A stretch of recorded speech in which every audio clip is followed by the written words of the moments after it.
My name is Laura, and at 29 years old, my boyfriend demanded, "Stop sending money to your sick father. He's not our responsibility." I replied, "You're right about priorities." Then I stopped paying his student loans. I'd been covering them for a year. Collections started calling his cell phone every 2 hours for 6 weeks.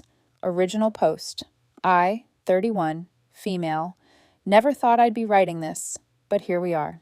Been with my boyfriend, Mark, 31, for 2 years. Moved in together about 8 months back.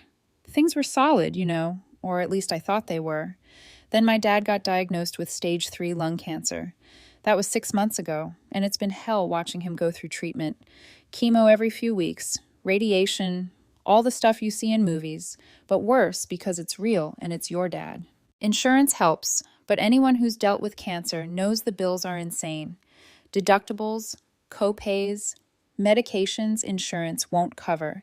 I've been sending him between $800 and $12,100 a month to help keep him afloat since he can't work.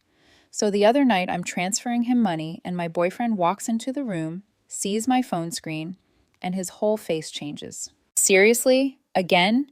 Dad's chemo is coming up. The anti-nausea meds aren't covered." "And how much this time?" "900. He laughed. Not like something was funny. That cold, mean laugh. $900 to your dad. Meanwhile, we're eating ramen half the week because you claim we're broke. I just stared at him. We're not eating ramen because of... Stop. Just stop. He sat down, arms crossed. I need you to actually hear what I'm saying. Your father is not our responsibility. He's a grown man who made his choices in life. We have our own future to think about. My stomach dropped. You really want to drain our savings for someone who's probably not going to make it anyway? You said stage 3, right? Those aren't good odds. I couldn't believe what I was hearing. He's my dad, and I'm supposed to be your partner, your future. We talked about buying a house next year. Remember? That down payment doesn't save itself. Every dollar you throw at him is a dollar we don't have for us. He's sick. He needs help. So let someone else help him. Doesn't he have siblings? What about extended family? Why does it all fall on you? Because I'm his daughter. He leaned in, voice dropping low. Listen to me very carefully. If you keep putting him before us, before our future together, this relationship is over.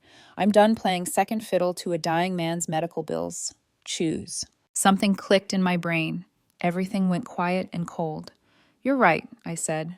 He blinked. What? You're right about priorities. I need to really think about what I'm investing in. His face relaxed. He actually smiled. Thank God. I know that was hard to hear, but you needed to. I'm going to go for a walk. I grabbed my jacket and just left. Walked around for hours, not thinking about what he said about my dad. That was done. That was unforgivable right there, but thinking about everything else. About money. About what I'd been paying for. Here's the thing about my boyfriend that's relevant. When we met, he had $67,000 in student loans. Private loans. Brutal interest rates.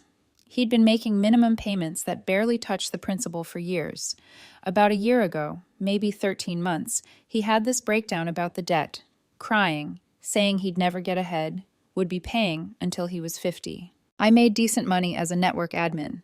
He worked in HR, making about 20 grand less than me.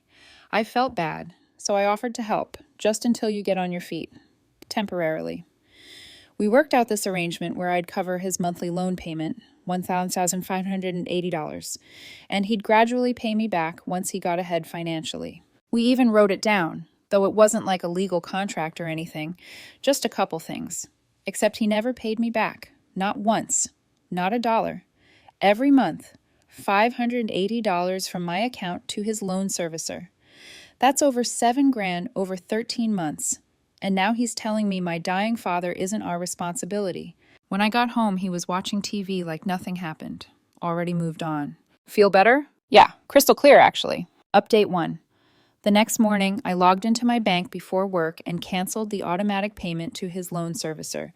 Just stopped it. 13 months of payments done. Didn't tell him. Didn't make an announcement. Just stopped paying. He wouldn't notice for a while anyway. Payment wasn't due for almost 2 weeks. Gave me time to really look at everything. A couple days later, I'm doing laundry and find a receipt in his jeans. Sephora. $340 from 2 days after he gave me the speech about eating ramen. Started paying attention. His Venmo was public. He never changed the settings. Brunch with friends, $75. Concert tickets, $120. New running shoes, $95. All in the last couple weeks, all while telling me we were broke because of my dad. That weekend, he wanted to order Thai food. Our usual spot runs about $50. Can we just make something here? Trying to save money. He rolled his eyes. Don't be dramatic. It's $50. You told me we were broke, that we were eating ramen. That was different. You were sending thousands to your dad. 800. Whatever, just order the food. Nah, I'm good with a sandwich. He looked at me like I'd lost my mind, then grabbed his phone and ordered anyway. Use my credit card. He had the number memorized. I didn't say anything, just noted it. Payment was due that Tuesday. His servicer tried to pull the funds. Got declined, since I'd removed them. By Wednesday, his phone rang. I was in the kitchen. He was in the living room. I could hear everything. Hello. Yes, this is him. Wait, what? No, the payment went through. What do you mean it bounced? Long pause. That's impossible. It's been automatic for over a year. His voice went up. Can you just, okay, I'll handle it. Yes, I understand there's a late fee. He hung up and immediately called me at work. I let it ring. He texted, call me now, emergency. I waited about an hour, then called back during lunch. What's up? My loan payment didn't go through. The bank says the automatic payment was canceled. Weird. Did you do something? Yeah, I stopped paying your loans. Silence. Then you what? Stop paying them. You said we need to prioritize our future. Focus on what matters. I agree. So I'm prioritizing helping my dad and saving for my own down payment.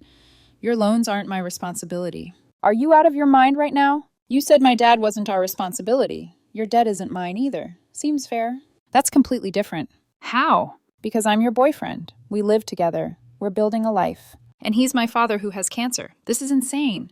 You're literally punishing me for being honest about our finances.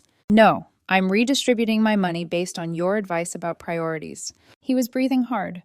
When are you turning the payment back on? I'm not. Excuse me? I'm not. You make $52,000 a year. You can cover your own loans. I can barely cover my half of rent and my car payment. Then maybe skip the $300 Sephora runs. Dead silence. You went through my stuff? Found a receipt doing laundry. And your Venmo's public, so that filled in the rest. You're such a piece of... Maybe, but I'm a piece of who's keeping her dad alive. Feel free to adjust your budget. I hung up. He called back immediately. Declined. Called again. Declined 3 more times. When I got home, he was crying on the couch. Real tears this time. I can't afford the full payment. I'll default. My credit will be destroyed. Should have thought about that before calling my dying father a bad investment. I didn't mean it like that. Then how did you mean it? We need to think about us too. I was thinking about us for over a year while I paid your debt and you bought concert tickets. That was me thinking about us. Then you told me to let my dad die alone. I never said that. You said prioritizing him was stupid because his odds weren't good. What do you call that? What do you want? An apology? Nope. I want you to handle your own debt like an adult. He switched tactics. Soft voice, reaching for my hand. Baby, please. I'm sorry. I said it wrong. I was stressed and took it out on you. Can we just fix this? I pulled my hand back. The loans are your problem now. That's fixed. Update 2. The calls started within a week. His loan servicer, then collections people they hired, multiple times a day. He'd come home from work looking exhausted, phone buzzing in his pocket. They called me 6 times today during meetings. My boss noticed. Answer and set up a payment plan. I can't afford the full amount. Tell them what you can afford. Then they want the full payment plus late fees. That's $640 now. I shrugged. He tried showing me his budget spreadsheets with everything highlighted in different colors. See, after rent, car, insurance, groceries, I'm negative $300 a month, even without the loan payment.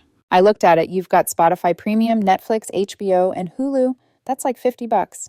Those are necessities. Your car payment is $480. That's a nice car. I need it for work. You work downtown. You could take the bus. I'm not taking the bus. There it was. He wasn't broke. He just didn't want to change anything. He'd figured I would keep subsidizing him. Then I found out his parents got involved around week 2. His mom called while I was making dinner. You're being incredibly selfish. He's drowning because of you. He's drowning because he took out $67,000 in loans and never paid more than the minimum. You promised to help him. I did help him for 13 months. Then he told me my father with cancer wasn't our responsibility, so I adjusted my priorities. He's not your responsibility either. He's a grown man. Apple doesn't fall far, I guess. Thanks for calling. I've got dinner on the stove. You're going to regret this when he leaves you. Looking forward to it. I actually hung up. She called back. I blocked the number. My boyfriend tried the love bombing thing next. Made my favorite dinner using my grocery money. Wore the lingerie I bought him for Valentine's Day. Whole performance. I miss us, he said, curling up next to me. Can we please get past this? Get past you calling my dying father a waste of money? He flinched. I didn't say that. You said prioritizing him over our future was dumb because his survival odds weren't great. What else would you call that? I was scared. About money. About us. People say dumb things when they're scared. And I do dumb things like pay their loan for a year while they drop $300 at Sephora. He sat up. Are you ever going to let that go? Are you ever going to take responsibility for your choices? I am. I'm trying, but I can't do it alone. Sure you can. Sell the car.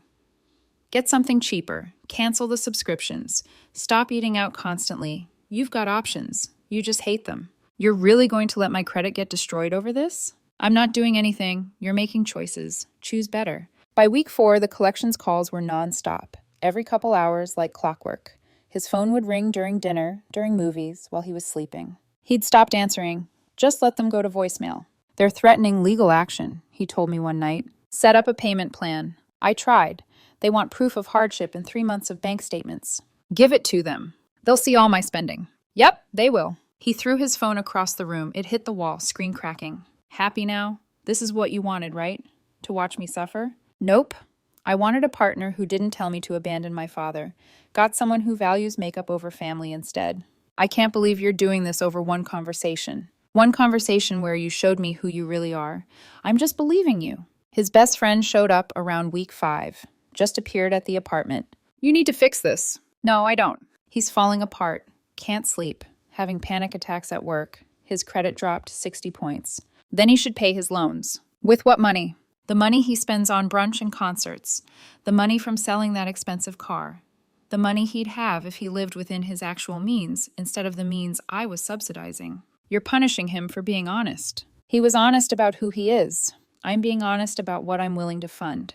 This is financial abuse. I actually laughed. Financial abuse is me paying his debt while he calls my cancer-stricken father a bad investment. What I'm doing is called boundaries. She left, told my boyfriend I was toxic and he needed to get out. Update 3. By week 6, my boyfriend was a shell. Collections had become his entire life. They got his work number somehow. They'd call from different numbers so he couldn't block them all. Morning, evening, weekends, relentless. His credit score dropped another 40 points. Applied for a consolidation loan. Denied. Tried to refinance. Denied. His parents helped with 1 month's payment, but that was it. He came home one day and just stood in the doorway crying. I can't do this anymore. I looked up from my laptop. Okay. That's it? Just okay? What do you want me to say? That you'll help me. That we'll figure this out together. Something. We're not together on this. You made that clear when you told me to abandon my dad. I apologized. No, you said you were sorry I was upset. Different thing. He wiped his face. I can't afford to live here anymore with the loan payments and collection fees. I have to move back in with my parents. Probably smart. That's all you have to say? What do you want? Sympathy? You created this. You created this. You cut me off. I stopped paying debt that wasn't mine. You refused to change your spending. We both made choices. He was shaking. I hate you. Yeah, I noticed. He moved out a couple weeks later. His parents came with a truck on Sunday. His dad wouldn't look at me. His mom death-glared me while carrying boxes. My boyfriend took his stuff from the common areas. Coffee maker, throw pillows, bookshelf, left his key on the counter. I hope your dad dies alone, he said, walking out. And I hope you learn a budget. The door slammed. His best friend texted that night. Hope you're happy. He's devastated. Blocked. His mom called from a new number. You're going to hell for what you did. Blocked that too. Final update. It's been a few months since he moved out. The apartment doesn't feel empty. It feels clean, like I got rid of something toxic. My dad finished his last chemo a few weeks back. The scans showed the tumors shrunk significantly. Doctors are cautiously optimistic. He's still weak, still recovering, but he's alive. And I was there for all of it because I had the money to be there. That $580 I was spending on his loans, half goes to my dad. Half goes into actual savings for a down payment. I've got about $9,000 saved now. Not house money yet, but getting there. My ex is living in his parents' basement, apparently. Heard through mutual friends. Most of them sided with me after hearing everything. He's still dealing with collections, still dodging calls. His parents are helping but charging him rent, which honestly seems fair. He tried reaching out once, maybe 6 weeks after moving. Long email about how he'd been reflecting and carrying financial trauma from growing up poor, how he'd projected his scarcity mindset onto our relationship. Therapy speak for, I was wrong, but won't actually say it. I deleted it without responding. His best friend tried one more time, waited in my building's parking lot to ambush me after work. He's in therapy now, actually dealing with his stuff. He wanted you to know. Good for him. He still loves you. He loved my bank account. That's not fair. He told me my dying father wasn't worth investing in because his odds weren't good, then expected me to keep paying his debt. You tell me what's not fair. She had no answer. Thing is, I'm not even angry anymore. Just tired. Tired of people who want all the benefits of a partnership without doing any actual partnering. Who want their problem solved, but can't handle anyone else's. My dad asked about him last week. I told him we broke up, but not why. What happened? He wasn't who I thought he was. He nodded. That knowing parent nod. Your mom and I raised you to show up for family. Sometimes you find out other people were raised different. Yeah, real different. Not dating yet. Not interested, really. Work's good, apartment's peaceful, spending weekends with my dad while he recovers, helping him with meals, driving him to appointments, watching baseball on his couch. The other day, his neighbor stopped by with a casserole. Widow, maybe late 50s. Nice woman. After she left, Dad gave me this look. What? Nothing. Just, you're a good daughter. Better person than I was at your age. You did fine. I mean it. Not everyone would have chosen the way you did. It wasn't really a choice, but it was, and I'd make it again every time. My ex's student loans are his problem now. Collections calls are his soundtrack. Damaged credit is his consequence.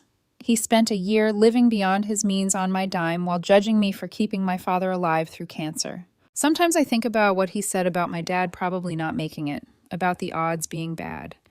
And then I think about my dad's latest scans, about him laughing at stupid jokes, about him being alive. He was wrong about the odds, wrong about a lot of things. But he was right about one thing. Priorities matter, and I'm glad I chose mine. No regrets.